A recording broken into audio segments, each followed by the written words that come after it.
but I'd say it's relatively well known. So let's see. Okay. I'll play this. I'm gonna go for a mainline thing. So I guess I'll give you a QGD. I don't really know that well, but so I might not help you that much with theory, but I'm just curious to see what you play against it. Hmm. I'm gonna play this. It's like a triangle setup. This might become like a semi-Slav almost, or Slav. I don't really know. Yeah, I know these lines can get very sharp, so please don't hurt me if you know these very well. I would not. That would be very painful and unpleasant for me. Um, yeah, semi-Slav. I think. Yeah, I don't play this really, so thank you, Heth 201K. Um, so this is acceptable though. Bishop d6, and I'm hoping to be able to take on c4 after he's played bishop e2. Okay, interesting. So yeah, he's not gonna let me do that. He's just gonna close it up, which um is interesting. It that four pawn could get a little weak, and he has some double pawns here, so his structure's a little bad. But he gets a lot of control over e5. The thing he has to be careful of, I think, is that this pawn here doesn't get too undermined. Um, so if he plays b4 now, I think I'll just play a5. If he follows with a3, I'll be able to take it, and if he takes back, I'm able to take his rook on a1. Um, but yeah, I think he. Yeah, I guess he just has to take my pawn now. I think. So, yeah, because I know c5 isn't like something that gets played very often in this line, and I think this is probably why, just because it overextends you a little bit. It's structurally a little weakening. So he goes into knight e5. So I'm gonna take here, and my idea is simply just to when he takes back to go queen a5 check, and then to take the pawn c5. Okay, interesting. He does that instead. He didn't see that move at all. I think this is fine for me. Let's see. I think I can take here. And he can take on c6, but then when I take back with my knight, he takes with his queen, I can just go bishop d7, and his queen's attacked. I've won what? I've won a pawn. I've won a pawn. It's a little bit of a weak pawn, but I've won a pawn. I have some better development, so I should be satisfied with this. Yeah, I'm just checking. I don't think queen d7 works because I think bishop b5 is really bad for me there. So I think I better just do this and not be fancy. Yeah, note I can't try to trade queens yet because my rook on a8 would be hanging, so I need to play bishop d7 in order to protect my rook. I guess he could maybe play bishop b5 here if he wants. That would be interesting. Even there, I think I'm okay. Well, yeah, I am missing a little bit right now. Yeah, so that's a nice move for sure.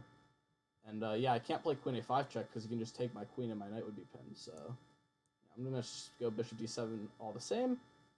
And yeah, I'll take with check, and then I'll go knight d7 because if I block with the queen again, my rook on a8 would hang, and I'd like to castle still. So yeah, that was very nice find by you, Mr. Fiery. Yeah, that was good. I feel like I should have an edge still, but yeah, I don't know. That was quite resourceful. Um, hmm. Yeah, knight a3 makes sense. I might have just gone rook d1. I think he might just be able to have been able to win that pawn, but he might be able to win it anyway. We'll find out. Yeah, I think just what do I want to do? I think just rook c8 makes some sense here. I could do rook b8 also, but I think he just can play b3, and I think that would be, I think that would just help him. I can save rook b8 as a tempo move for later if I'd like to. So I'm just gonna kick his queen, see where he goes. Queen a4 would be logical. I then would probably just play queen b6. Just protect both pawns. Yeah. Oh no, I wouldn't play queen b6 because my knight would hang. Wow, that's annoying. So it looks like I'm losing something back.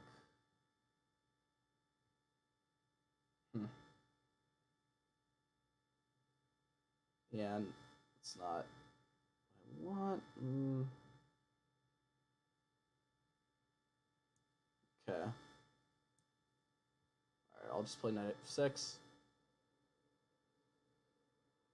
And I'll probably I might just play for an endgame, honestly. I know, like, I'm definitely higher rated than my opponent.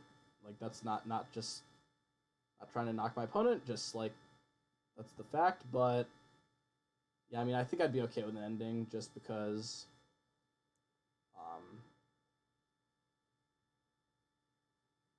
yeah, I mean, there'd still be plenty of chess to be played, and I think it's a better ending for me. But he goes up knight b5 instead. So now I'm setting a bit of a trap for him here, I think. If he takes on a7 with his knight, that should lose.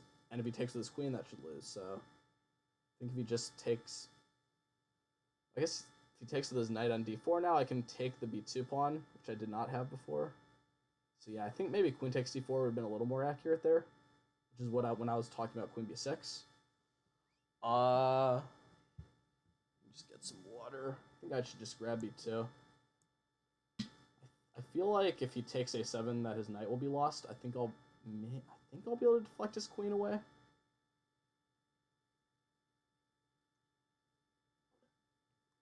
You'll see what I mean if he takes a7. Okay,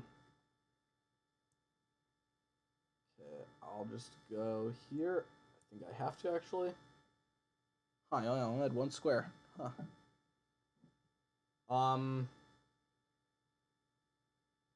Yeah, again, I think queen a7 would be very risky. So he just goes in for knight b5 again. Okay.